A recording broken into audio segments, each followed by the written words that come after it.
Hey everybody! Welcome to another episode of Trenny and C. I'm Trenny. This is C. We have something very exciting. So we have a new dram club coming up. We do. And this is going to be a part of it. The Glenmorangie lineup. Yes. So today we are going to start with the classic. The 10-year-old. The 10-year-old Glenmorangie. From what I remember was like supposedly, or maybe it is, the best-selling Scotch in Scotland. At one time, it was kind of like the everyday man's Scotch whiskey. Right. Like the most bought single malt at a pub. Or single malt, yeah, I should say. You know, at a pub was going to be this 10-year-old Glenmorangie. So it's 10 years old. This one is 40%. And the Glenmorangie, the original, looks like their logo is like a QR code. Yeah. And I think it predates the QR does code. Does it say the 16 Men of Tain on it, or what does it say? It says quite clearly that it was perfected by the 16 Men of Tain, which I don't know if everyone knows, but we're two of the 16 men. Absolutely. You know. Yeah. Well, it's actually been brought up to a staff of 24 Men of Tain. Oh, right. But actually, it's Bill and Joe. Yeah, it's just been actually like reclassified as just the Men of Tain. Right. So it's like we don't need to like list how many anymore. Yeah, like you could, like, what if you're Amazon or something like? Here we go. Oh, the 487,000 Men of Tain of Amazon. Here we go. Yeah. Okay, here we go. Oh, there you nice go. Good pop. I don't really even know what Tain is, but anyway, there are men of it, and they are doing good things. So here we go. Here we go. So this is like really, I don't know if it says it on the bottle or the box. It has an age statement, 10 years, which is big. It does say that, yeah. But on the other hand, it's 40% alcohol. Right. I feel like there might be some coloring added to this, just looking at even color. though it's not, well, I mean, but it has like a bit of a tan orange kind of thing. Which I don't know if it's like psychologically because the name is Glenmorangie, yes. That makes you feel like it's orangey in the glass. Well, it almost smells very citrusy too, right? Like, yeah, and so, okay, besides all that stuff, as a single malt and something that you should go out and buy, it hits on a lot of different levels, really. Like, as a base model, it's got the 10 years old. It's got some nice, like, sweet kind of citrusy, like, overripe fruit notes to it.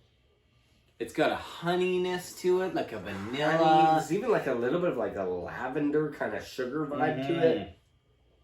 Yeah, there's something like mildly like floral, like a honeysuckle kind of. There's it's to me fair amount going on on the nose here. To me, it's like playful. Yeah. You know, fields as a young person running through the fields of just gold, laughing and spinning around, and crushing Scotch. Yes, and just destroying Scotch.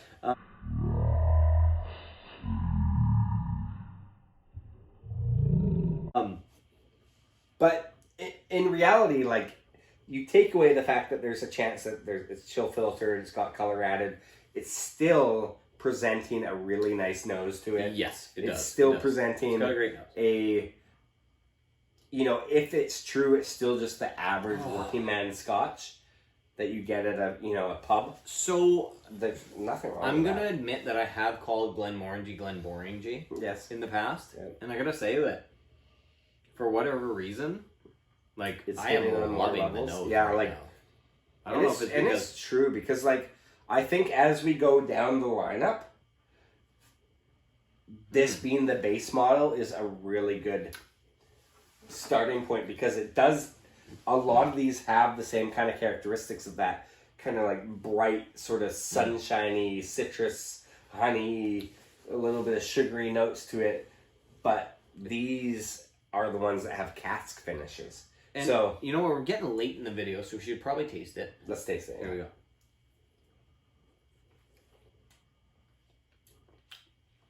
I mean, it's 40%. That's soft. Really soft arrival. But to me, it's like, it's heavy on the grainy side. Mm-hmm. Like, it's got a nice little bit of sweetness. It's got a heavy, like, malty, barley, grainy kind of arrival. Totally. Like, the world of Scotch is interesting because it's like, it has this, a little bit of like, a tinny vibe, like a little bit metallic, but it's mainly like grassy and like that, like oats toasted and barley, like a little bit sugary, like. But it does, like I feel like this is here in Canada, like when you're gonna go skiing for the day or something like that, you eat like porridge. I guarantee you have a dram of this, like even for the kids. Thick chewer. But it also finishes with this almost like grapefruit rind bitterness, like citrusy, like, and I mean that in the nicest possible way because it has the honeys, that kind of ripple through the whole thing. Like there's a nice sweetness to it. It's like a Nature Valley granola bar, like the dry, like honey and oats kind of like keeps it all together. Yeah. So, I mean, I would say overall, as a Scotch person, you know, as somebody that loves their Scotch, you can easily buy a bottle of this and not be disappointed. Sure. However, yeah, I don't even know where I'm going. To me, it's just really, I get it. Palatable. It's really easy to go for. To me, it's like, I get it. I don't love it, but I get it. And I think, like, honestly, like, for a new Scotch drinker, they can try this and go, okay, this is something that gets me excited. For sure. Like, it's not, there's nothing offensive about it. No. It's just, it has this almost like neutral feel about it. That was the word that was coming to my mind too. Neutral? Neutral. Like, it is... Okay, keep in mind we've tried so many whiskeys in our lives. Of course. So, somebody coming into the Scotch world, that's where the big, bold flavors are. And, you know, like, something like this where you... Scotch itself. Scotch itself is, like, big and kind of intimidating for people. But this is a lighter version of that. It's a lighter take on it. It's just, it doesn't have anything, I guess, extreme on any end. Like, and maybe that's a whole thing like about said, it. That's what makes it presentable. This is the neutral vibe of it. Like, you can... And I think, honestly, when we get into these ones, that's why they took that spirit and put them in it's almost like it's it's a clean slate. It's a blank palette, like a blank canvas. Like you can do anything with it. Like it's the most unoffensive Scotch that you can possibly find. You know, like as a base, if me and you, two common idiots made this, we'd be like, we'd be impressed as hell, ready to be presented in the world. And yes, you can do different things to it, adding different casks, port finishes, whatever it might be. And whatnot, yeah. But anyway, we've kind of gone overboard here. 10 years old, really good stuff. Check out Glenmorangie. The whole lineup has a lot of different things to offer. This is a good place to start. It is a good place to start. Then go from there. Okay, check out our other upcoming videos on the rest of the Glenmorangie lineup and see how we feel about those. Click like, subscribe, leave a comment, check us out on social media, Trenny and @TrennyandC. Cheers! Bye!